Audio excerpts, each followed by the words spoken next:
पाकिस्तान हमेशा जब भी किसी अंतर्राष्ट्रीय मंच पर गया तो उसने ये कहा कि वो खुद आतंकवाद से पीड़ित है, लेकिन एक बार फिर उसने ये बता दिया है कि वो आतंकवाद का पोषण करने वाला भी है।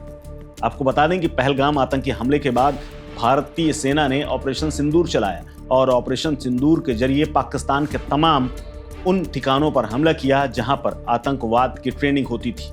इसी ऑपरेशन सिंदूर के दौरान पाकिस्तानी पंजाब के मुरीद के स्थित लश्कर तैयबा के मुख्यालय को भी निशाना बनाया गया था।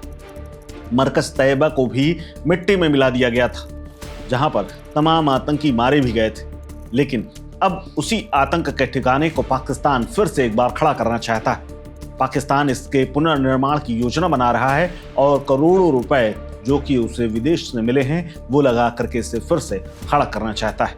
भारतीय खुफिया एजेंसियों की डोजियर के मुताबिक पाकिस्तान एक बार फिर से आतंक के अड्डे को खड़ा करना चाहता है, उसको संवारना चाहता है। पिछले महीने मरकज तैयबा को बनाने के लिए कई बड़ी मशीनें मुरीद की पहुंच गई हैं और वहां पर पहले से ज्यादा मजबूत ठिकाना बनाने की तैयारी। 7 मई की रात को लगभग 12:35 पर भारतीय सेना के मिराज लड़ाकू विमान ने सरहद पार जाके मुरीद के में मिसाइलें दागी थीं और इस मरकज को तबाह कर दिया था। इस हमले में मरकज तैयबा को धराशायी कर दिया गया था। इस इमारत को न सिर्फ आतंकवादियों को ट्रेनिंग देने के लिए इस्तेमाल किया जाता था, बल्कि भारी मात्रा में हथियार और गोला बारूद भी इसमें जमा किए जाते थे और आतंकियों को ट्रेनिंग करके सीधे सीमा पार भेज दिया जाता था। खुफिया जानकारी सामने आई है और एनडीटीवी की एक रिपोर्ट के मुताबिक 18 अगस्त को मुरीद की में स्थित मरकज तैयबा के पास कई बड़ी मशीनें भेजी गईं।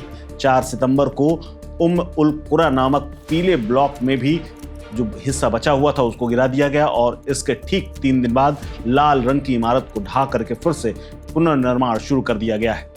दरअसल पाकिस्तान का एक बड़ा प्लान भी है। 5 फरवरी 2026 को कश्मीर एकजुटता दिवस के मौके पर मुरीद के में लश्कर तैयबा के नए मुख्यालय का उद्घाटन करने की प्लानिंग बताई जा रही। खुफिया जानकारी के मुताबिक फरवरी के पहले इस इमारत का फिर से खड़ा करने का लक्ष्य रखा गया है। उद्घाटन के बाद आतंकवादियों को फिर से एक बार ट्रेनिंग देने, ब्रेन वॉश करने और आतंकी गतिविधियों को अंजाम देने के लिए इसे फिर से तैयार करने की पूरी तैयारी, जिसमें पाकिस्तान का और वहां की सरकार का पूरा हाथ है।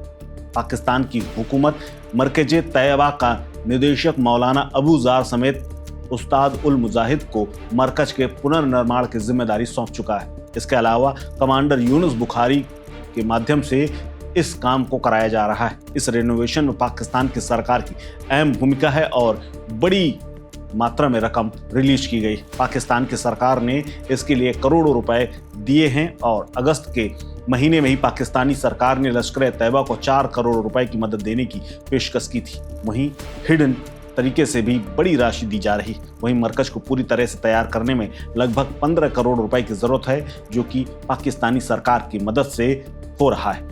और इस करतूत के साथ ही पाकिस्तान के दोहरे रवैये का भी खुलासा हो गया है। पाकिस्तान के कई इलाकों में इन दिनों बाढ़ जैसे हालात हैं, लेकिन आतंकवाद के अड्डे लश्कर तैयबा के लिए वो धन जुटाने के लिए बाढ़ को भूल गया है। बाढ़ का भी सहारा लेकर के कहा जा रहा है कि बाढ़ के नाम पर लोगों से पैसा लिया जा रहा है और वो पैसा भी लश्कर के ऊपर लुटाया जा रहा है। बाढ़ राहत के लिए मिले ज्यादातर हिस्से को मुरीद की भेज करके वहां पर फिर से एक बार नया मकान खड़े करने और तमाम बिल्डिंगों को फिर से शुरू करने की कवायद चल रही।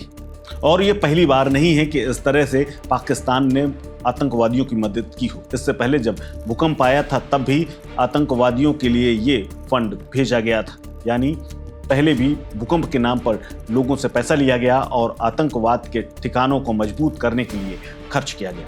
फिलहाल इस खबर में इतना ही। अपडेट्स के लिए बने रहिए वन इंडिया हिंदी के साथ। नमस्कार।